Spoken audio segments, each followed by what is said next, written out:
Welcome to Soulfull. Whether you're navigating challenges or celebrating victories, We're here to remind you that every step on your path is meaningful. I'm Tiff. and I'm Jess. So let's clear our mind as we fill our soul.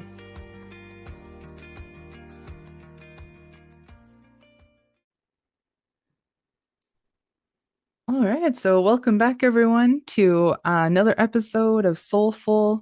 Another beautiful day to have a beautiful day. I'm Jess, and as always, I'm here with Tiff. And Hi. I guess, yeah, before we get going, why let's like have a little check-in. So how's the week been? What you been up to? It's been a to-do week. There has been a lot to done, as I like to say. It's been a pretty good week.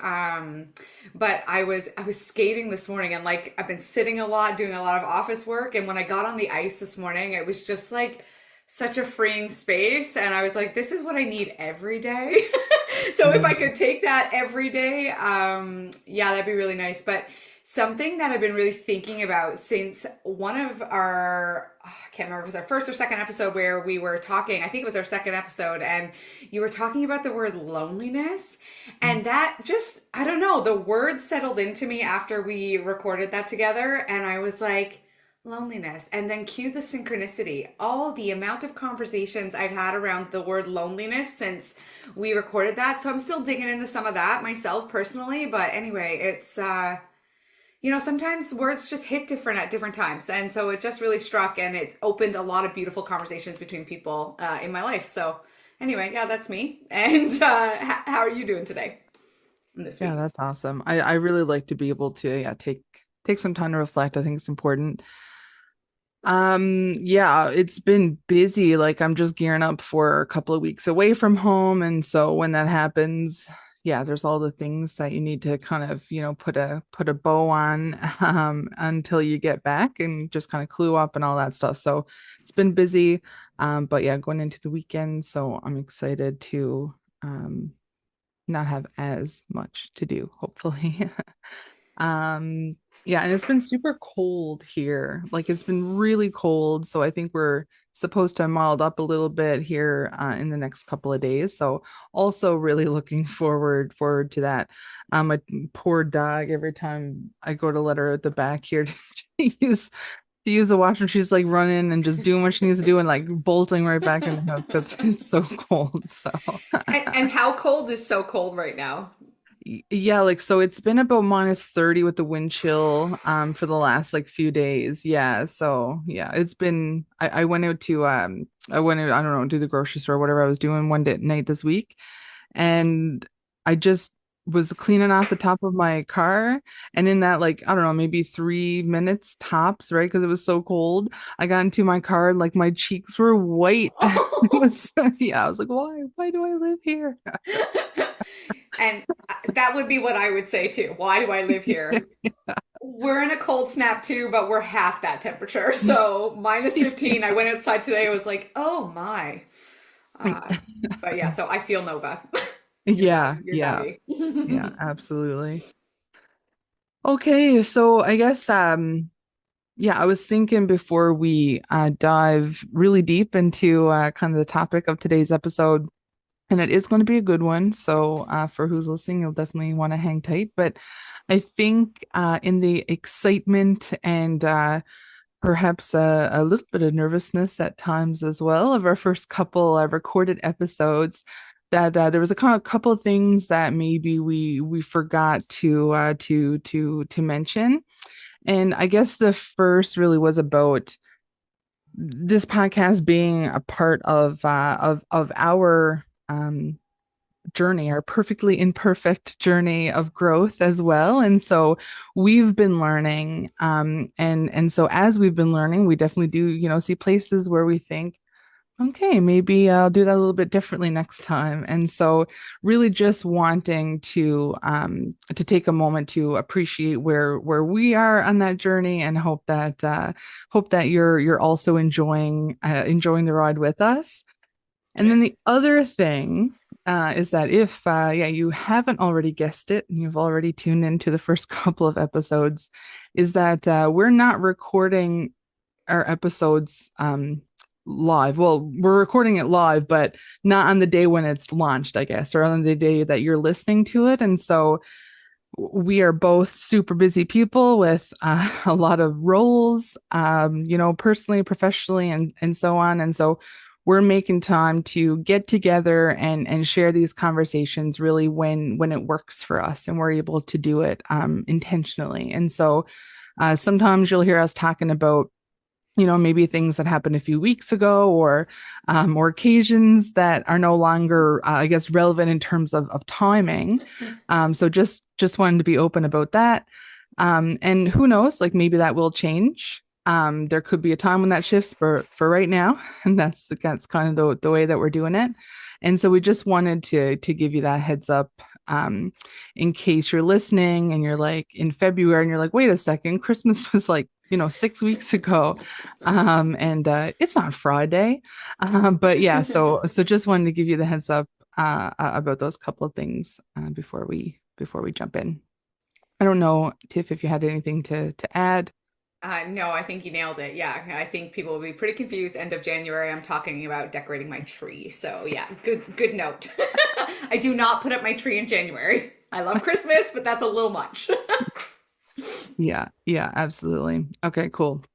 So yeah, now that those couple of things are out of the way, and yeah, I'm really excited about today's conversation about vulnerability and kind of how we, I guess, establish our relationship with it and even get comfortable with it or more comfortable with being vulnerable. And so I know for me, it's something that just continuously comes up. It's definitely been a reoccurring theme in my journey of growth and inner work.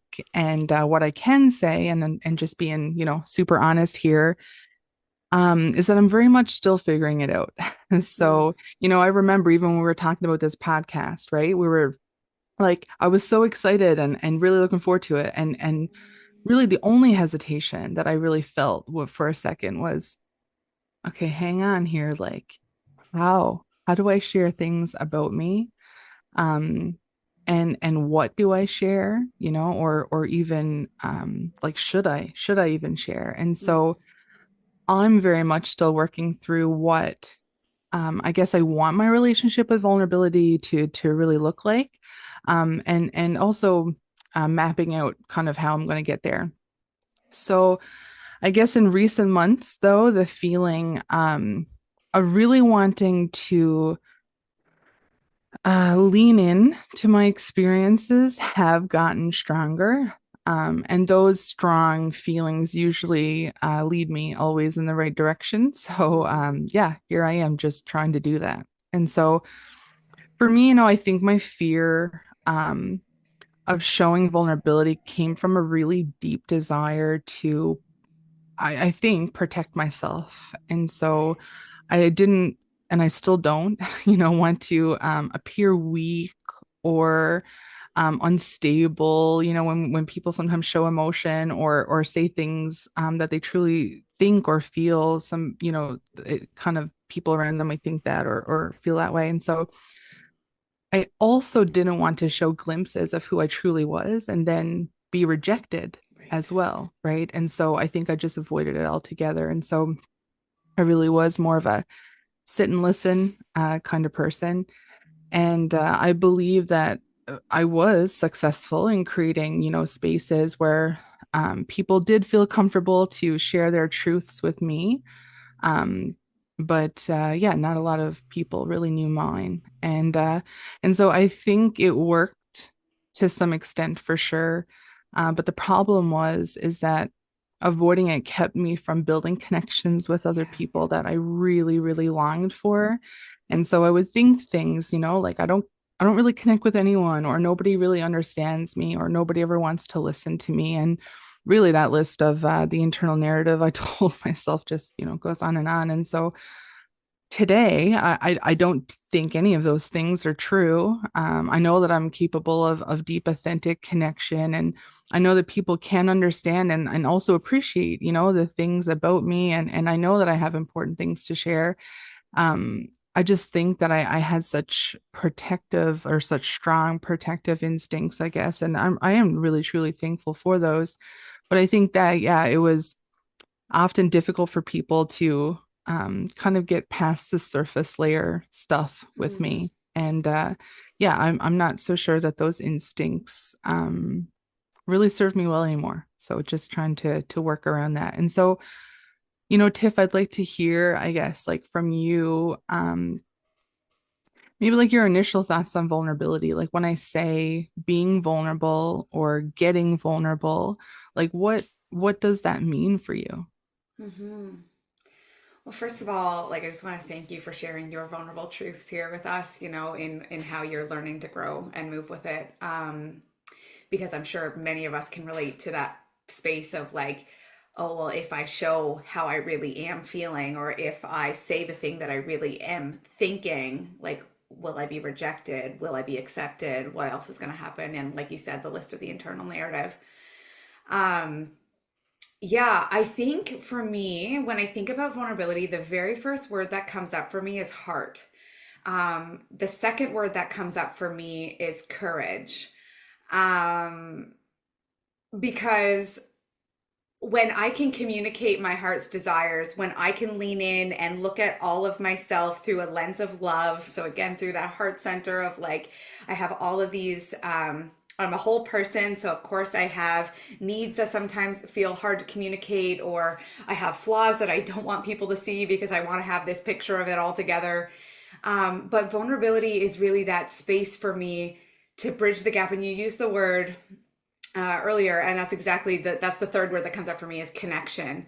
Is like without being vulnerable in my life, in how I'm showing up, I am also not going to be met. If I don't do that, I'm not going to be met with a deep connection, because I'm only allowing people to see the parts of me that I've curated. Um, and oftentimes, and like I had a moment just this past week, and it was with my mom, which arguably is probably easier to be vulnerable. Not maybe not for everybody, but for me it is anyway. But you know, she held so much space for me when I was able to communicate, and I was a blubbering mess. I was having a really tough moment, and she just kind of held me in that space. But if I didn't let her in to what that space looked like for me, the messiness and the chaos and the narratives that were happening in the moment for me, she couldn't hold that space for me. So yeah, I think that's the third word that comes up for me is connection. Yeah, it's just really allowing ourselves to be seen in a really authentic light, which means all encompassing, not just what we want the curation of us to look like. Yeah. And yeah, thanks for sharing that. It's funny you said courage, connection. And I wanted to at some point bring this up, and I think this is the time to do it. And because you use those words, and so I know that Brenè Brown. We've talked about her work before, and I just yeah, I just really do enjoy a lot of what she shares, and mostly I think how she shares it, right? I think Mm. that's so important. And so anyway, she does a TED Talk, and it's called oh, the power of vulnerability. And I mean, I think I can do this. I'll have to check into it, but yeah, learning people. But if I can, we can like link the that TED Talk here in the description. So, if you feel inclined, you can also check it out. I don't know, Tiff, have you heard of this one before, The Power of Hun- Vulnerability? 100%. It's funny you brought this up because I actually was thinking about this one. But yeah, great TED Talk.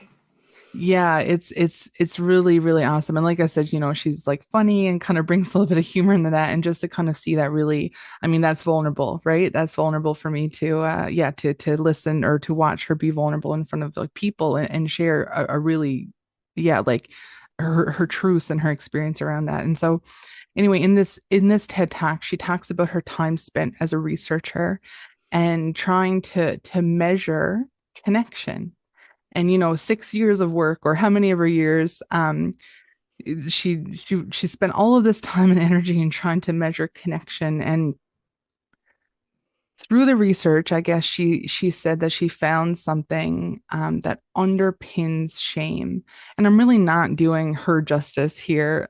In this really short and sweet kind of synopsis of that TED Talk that really resonated with me. But anyway, she said that the thing that underpins shame a lot of times is called excruciating vulnerability. Hmm. And so she suggests that what that means is that in order for connection to happen, we have to allow ourselves to be seen.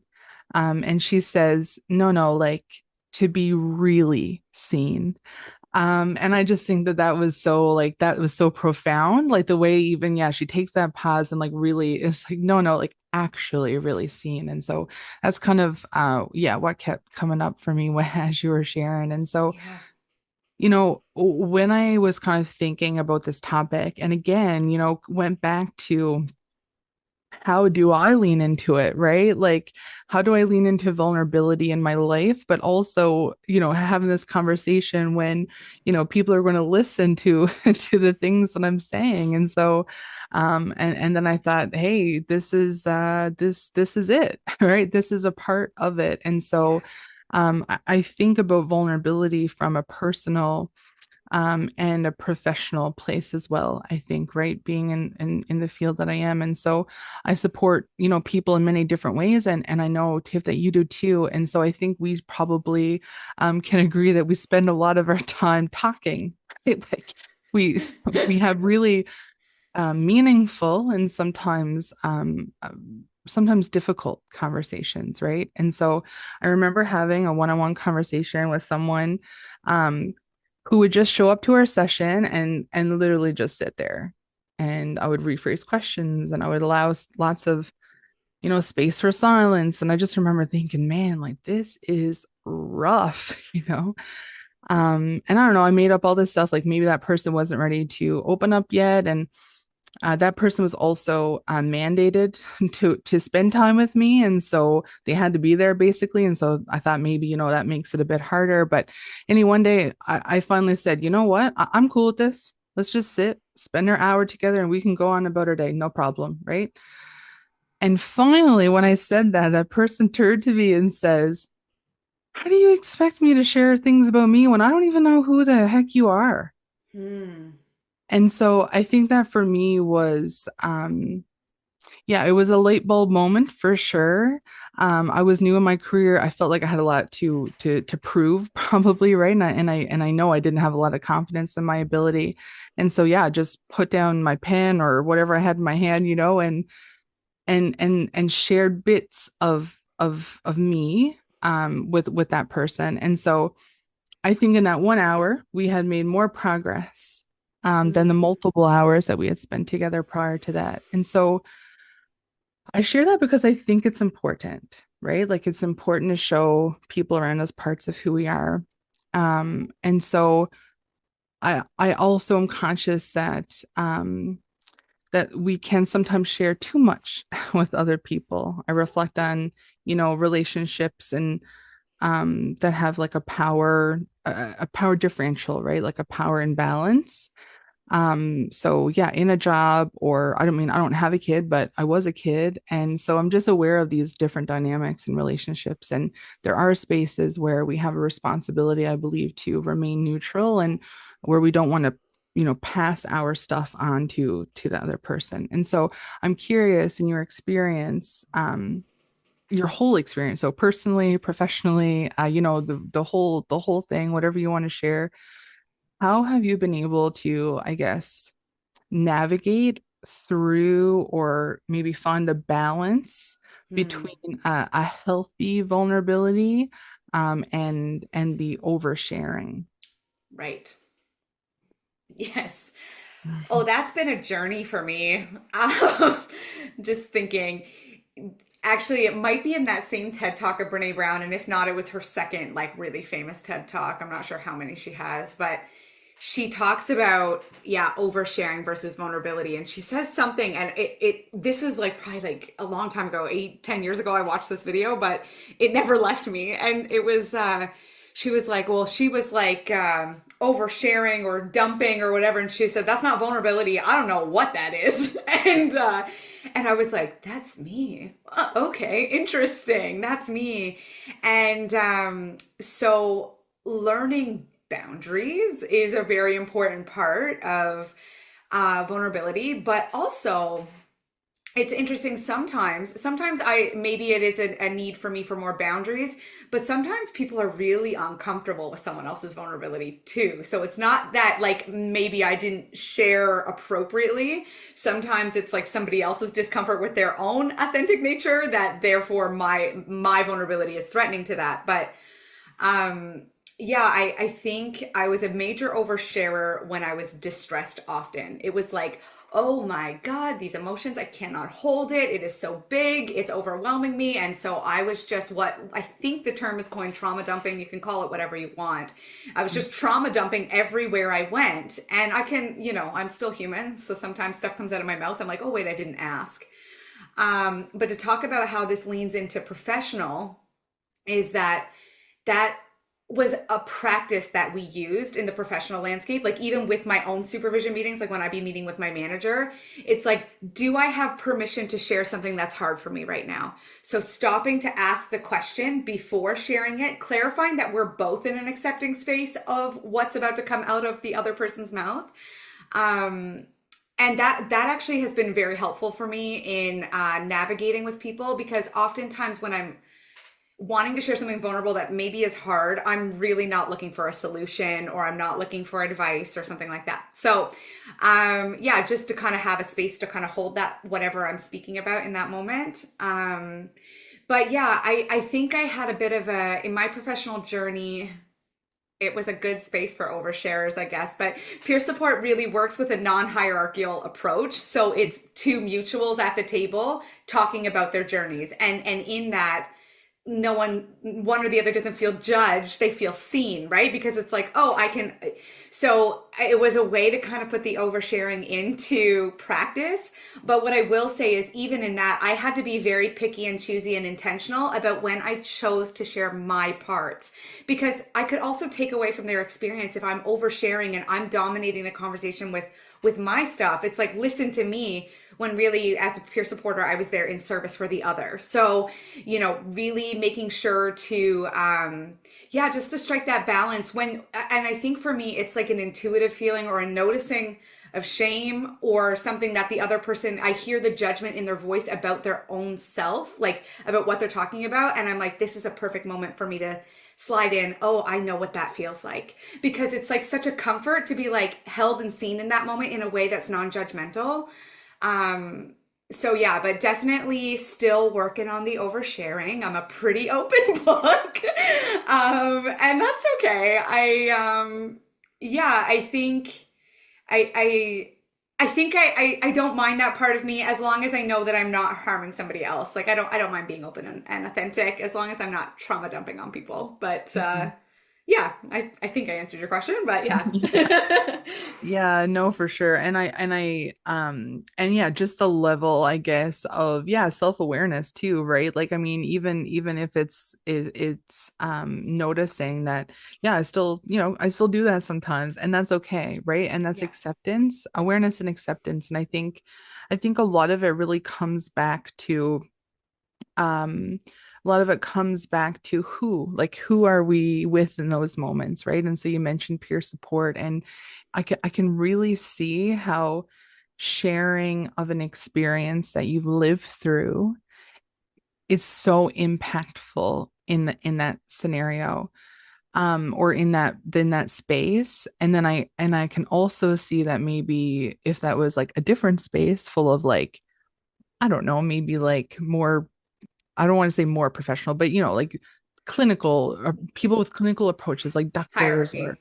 yeah, absolutely, absolutely, right, where it might not be as impactful. And so I think the kind of the who we share with, or who we open up to kind of get vulnerable with, is, yeah, it plays a part, right? Yeah. Yeah. Yeah, definitely. Yeah, as you were like or as I was listening and hearing you talk, I was like, oh yeah, like that makes so much sense and really resonated with, some of that stuff. And I was like, oh man, I feel like I would like to get to a place that I have more of that. Like I want to Mm, be able to share more, and maybe share more easily because I do believe I can share. It usually just takes me like 8 months to get there. So hmm. yeah, just really appreciate your insights and just sharing about that. And that kind of leads me to the next thing of like me being just so grateful for spaces like this Yeah. where I can listen, right? Where I can listen to insights that make me think and I take from that what I need to. And for me, that's growth. Because yeah, I spent a lot of years hearing, but not listening, Mm. or listening but not hearing, whatever whatever way we want to put it. But I remember one of my very first counseling sessions. I think that was a long time ago now. I think it might actually been my second one. And bless that person's soul, but I was told that I needed better coping skills, which like, yeah, duh, I did, right? And so it was said much nicer to me than that. It really was. And but that was really the gist of what this person was trying to suggest. And I basically said, no thanks. My coping skills are great. And I actually just walked out of the session. And I got billed for the whole time too. So lesson learned.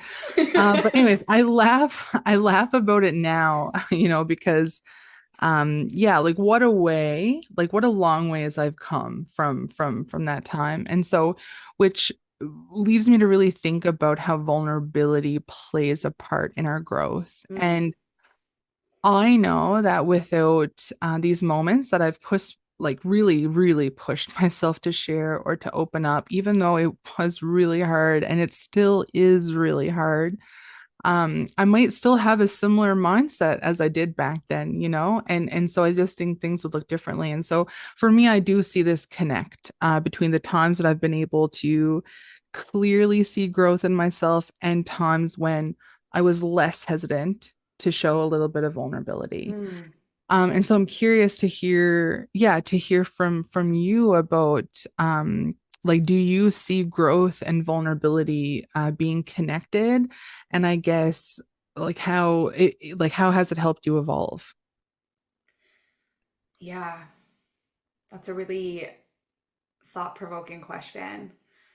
Um, I don't know if you can have one without the other. I'm not going to speak on authority of that, but my gut says no. And yeah, I'm just thinking about I can really appreciate that therapy session or that's wherever you were where yeah, that the coping skills comment. Yeah. Cuz I've been there too. It's like I'm asking for help. I show up and I do the thing and I'm like, "Well, I already know how to do all that." And they're like, "Why are you here?" Oh, well, because I don't clearly have it together. It's also, yeah, anyway, I was going to say that's also because I can intellectualize the knowledge sometimes, but I can't embody it. So sometimes there's a disconnect. But um, yeah, I think if I'm not looking at myself honestly, if I'm not holding space for my flaws in all parts of me and allowing that to be seen, how am I then able to look at myself honestly and be able to move forward? Like if I am denying my reality as I am and I'm just again focusing on that curated version of me, which I've done for a long time, how can I grow? Like I just don't know if that's possible for me. And I also think about growth is really uncomfortable sometimes. I mean, it can be exciting and sure, but all of a sudden everything is brand new depending on what you're growing through. And it's like, okay, I have all this like new practices and I'm trying to do things differently and I'm more self-aware and I'm more mindful. But that can also bring up a big emotional experience as well. And so like if I can't hold space for myself, like if I can't be again, the word like honest and truthful keeps coming up for me. Like how can I step into that space of growth? How can I be in that space of discomfort? How can I allow myself the dignity and risk to fail? Like if I yeah, if I can't honor that I'm a whole person package, that I come with my flaws, I come with Yeah, I come with all those pieces. And sometimes too, like we need support along our growing journey. So again, comes back to that word connection for me.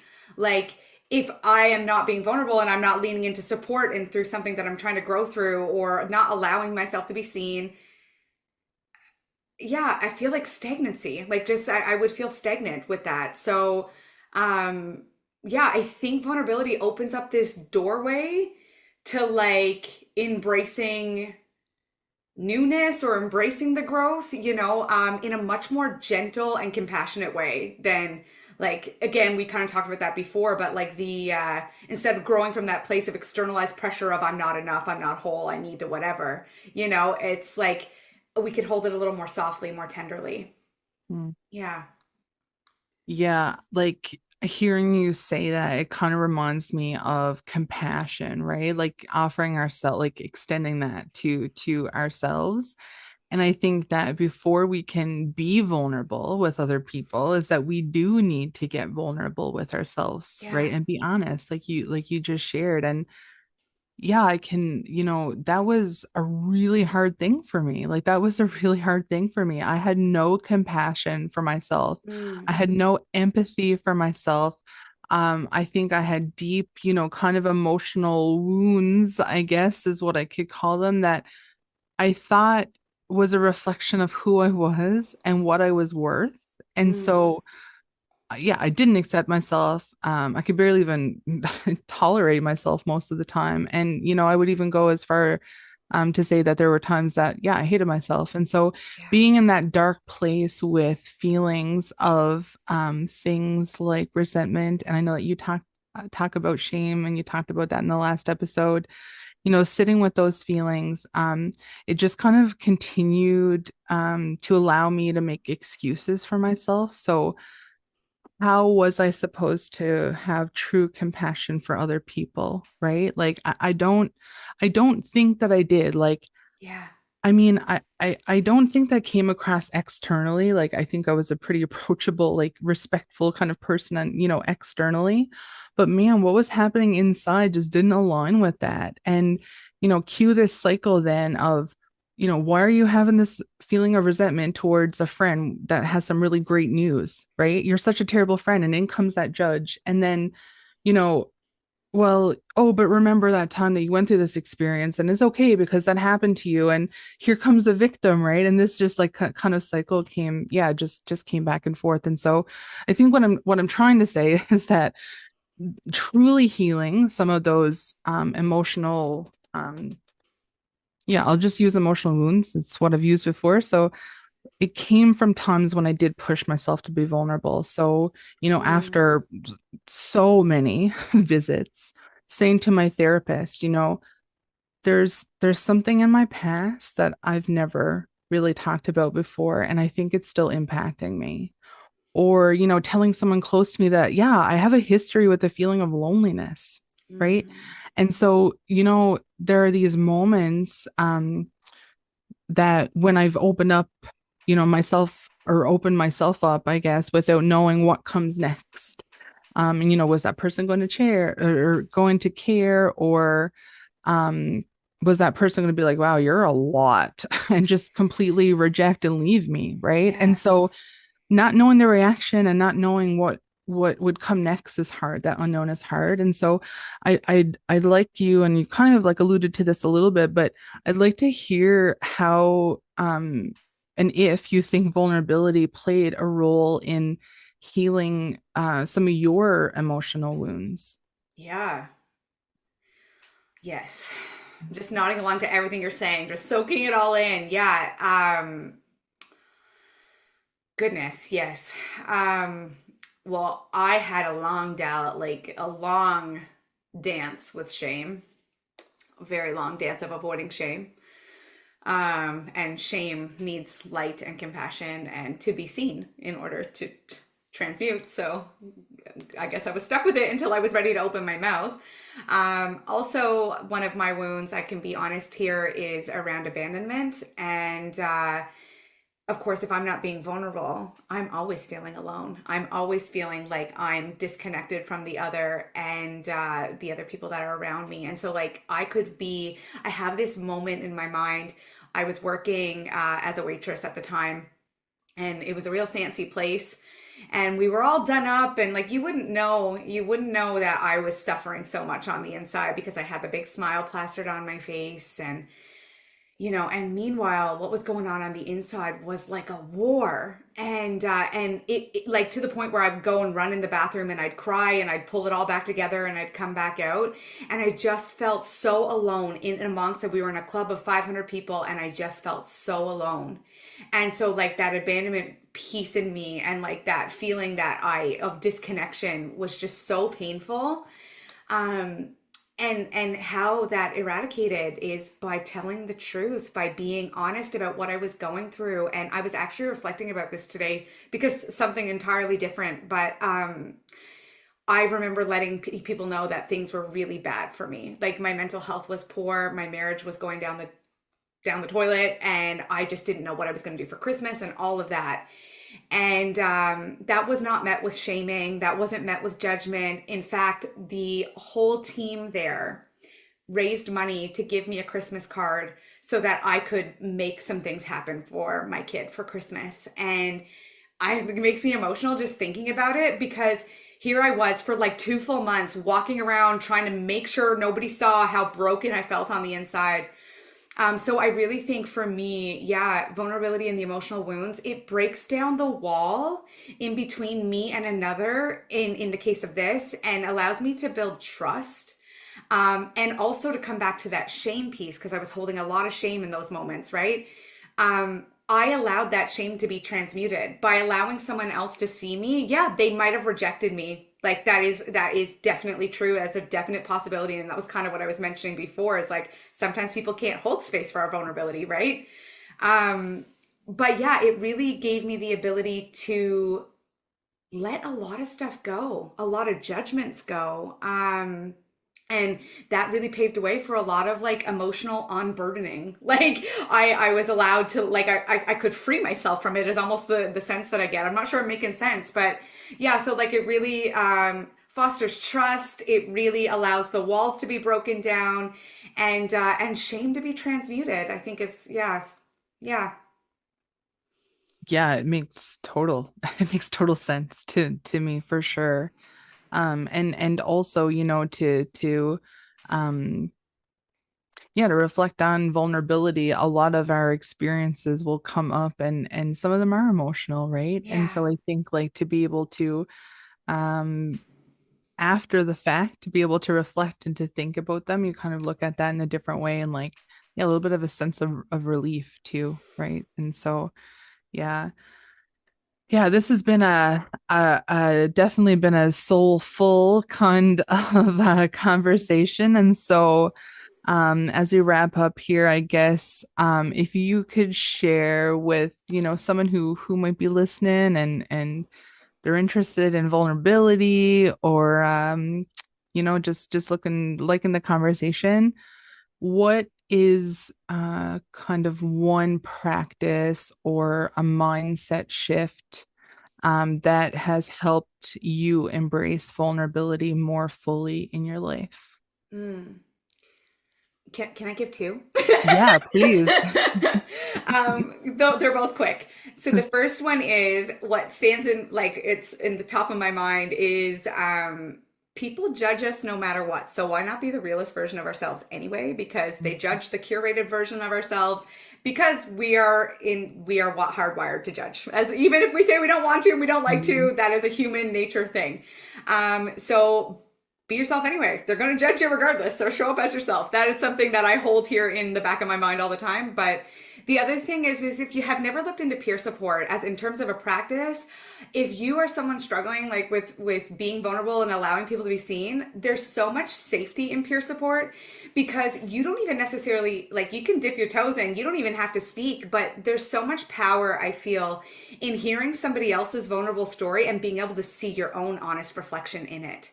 And it's so much less threatening because it's like you didn't say anything and you didn't actually communicate the truth, but it's connecting you to a vulnerable truth within yourself. And then for me, that was a big change moment for me being in a peer supportive environment. And eventually then I got to a place where then I was happy to pave the way of letting people see me and providing the space for the newbies that were coming in. It's like, no, we can talk about this here. It's safe. Like, you're allowed to be your whole self. We welcome you to be your whole self.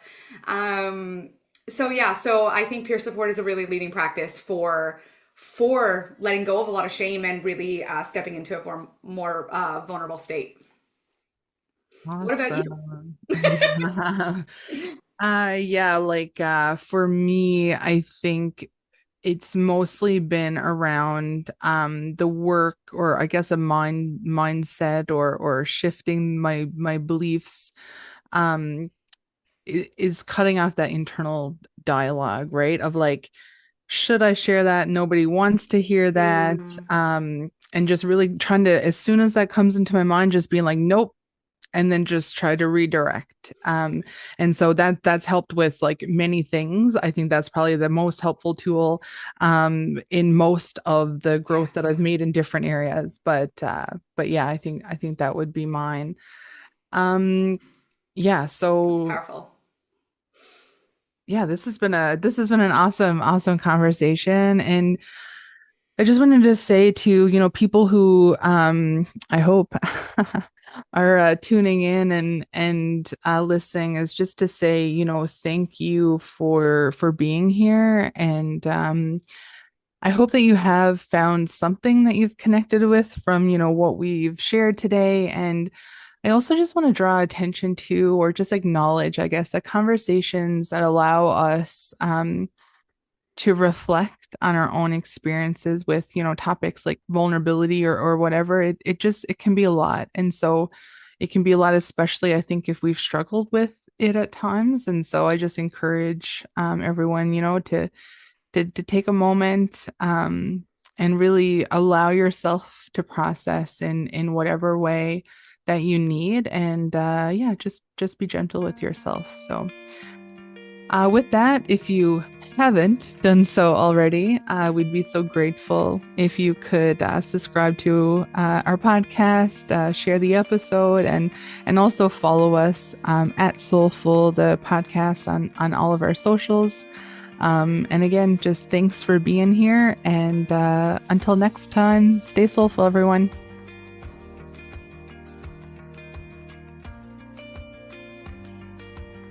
Thanks for tuning into Soulfull. We hope you found something meaningful to carry with you on your journey. And if you enjoyed today's episode and want to show your support, we invite you to subscribe, share the podcast, and leave a review wherever you listen. And if you're eager for more, you can connect with us on Instagram and Facebook at Soulfull the Podcast for additional content and updates. Until next time, stay soulful.